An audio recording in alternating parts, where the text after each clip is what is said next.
Arambagh Lok Sabha केंद्रेर BJP मनोनीत प्रार्थी अरूप कांति दिगरेर समर्थने खानाकुले राजहाटी Nandanpur एलाकाय Nandanpur school माठे सभा करते एलेन अभिनेता मिठुन चक्रवर्ती।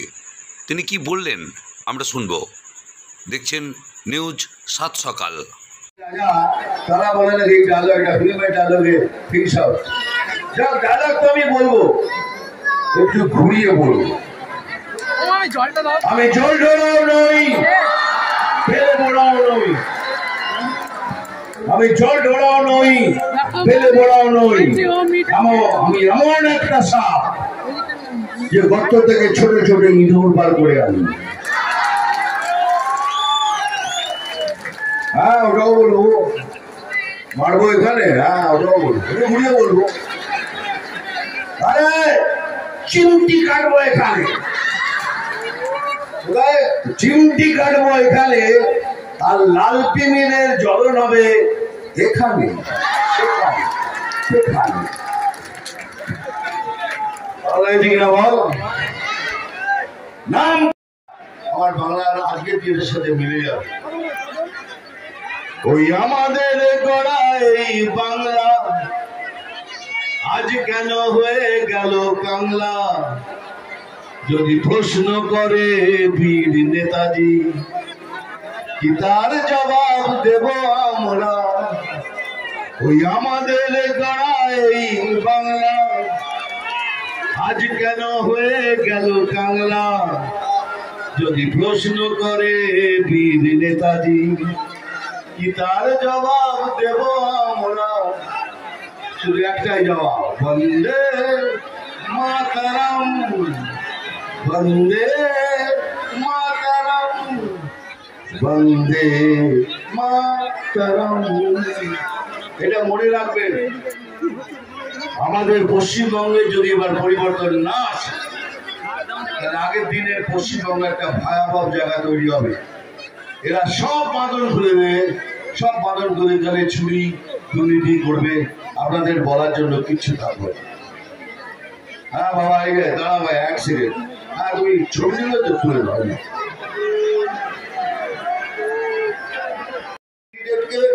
এরকম একটা সব স্বচ্ছ এইরকম ক্যান্ডিডেটকে, এইটা খালি আমার রিকোয়েস্ট হলো আপনার। আর যারা নতুন ভোটার এসছে তাদের বলছি, তোমরা তোমাদের ভবিষ্যৎ তৈরি করো, এই মিথ্যে প্রচারে কেউ না। তোমরা নিজেরা নিজেদের ভবিষ্যৎ তৈরি করো, বিজেপি জয়েন করো, বিজেপিকে ভোট করো, বিজেপিকে ভোটে করে জিতিয়ে আনাও। তারপরে দেখো আমরা তোমাদের একটা নতুন সুন্দর বাংলা উপহার দেবো। এটাই হলো মোদি গ্যারান্টি।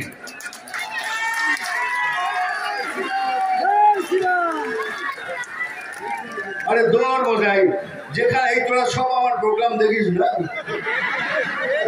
যেখানে যাবো ও দাদা চশমা খোলো, চশমা খুলে যেখানে চশমা খুলো।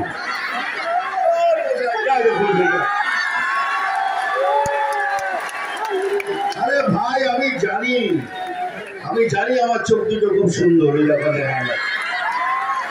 কিনা। আরে আমি জানি আপনাদের উঠছিলাম বলে এই বয়সে কি দেখতে হয়।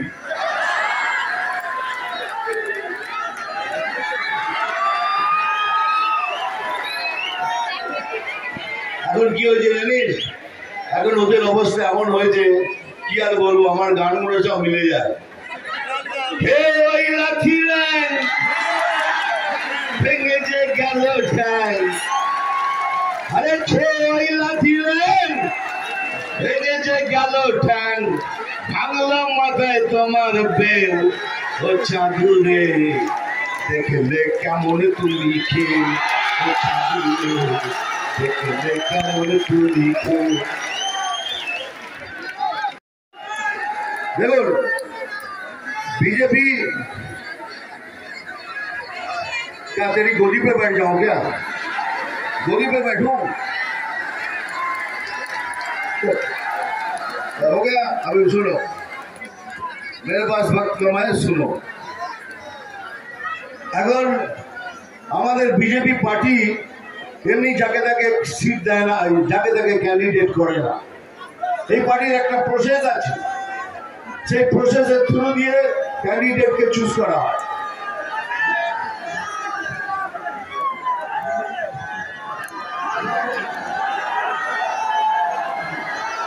तुम लोग ऐसा करते रहो, मैं हेलीकॉप्टर के बैठ पे चला जाऊं,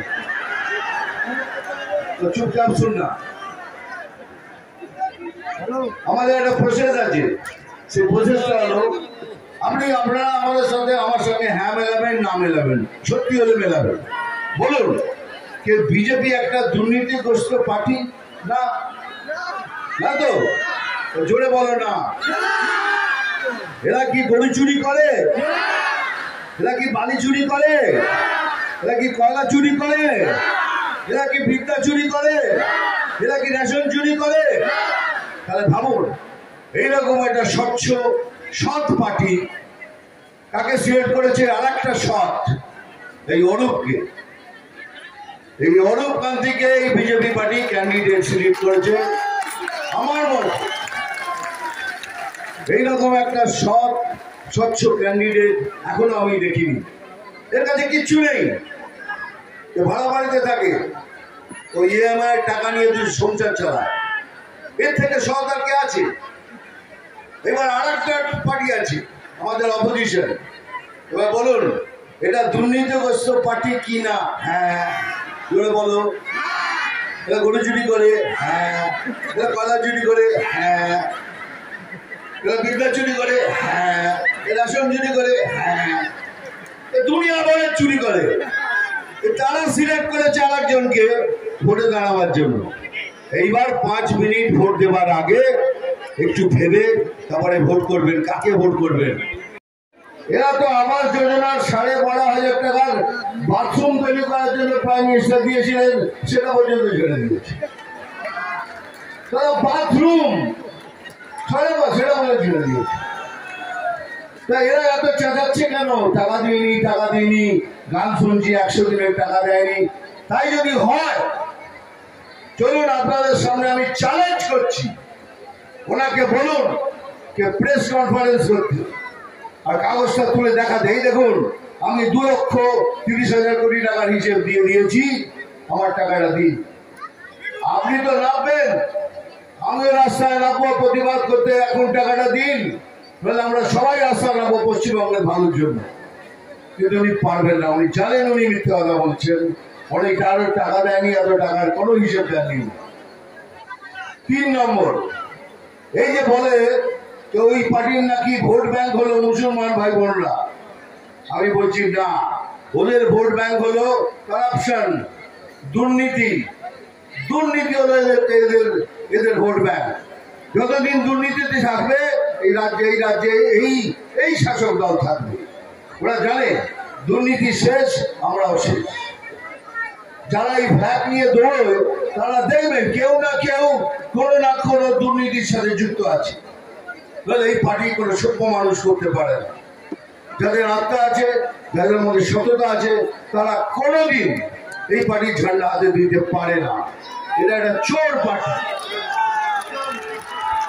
একবার বিজেপিকে ট্রাই করুন, দেখুন কি হয়। এরা তো সবাই প্রচার করছে कि बीजेपी माने मुसलमानদের এগেইনস্টে। আমি চ্যালেঞ্জ করে বলছি বিজেপি মুসলমানের এগেইনস্টে নয়। এই যে সিএ আইনটা কি? এই আইনটা আপনাদের নাগরিকত্ব কেড়ে নেবার আইন নয়, এটা নাগরিকত্ব দেওয়ার আইন। এই আইনটা শুধু মুসলমান ভাই বোনদের জন্য নয়, এটা আমার জন্য, খ্রিস্টান ভাই বোনদের জন্য, শিখ ভাই বোনদের জন্য, সবার জন্য এই আইন।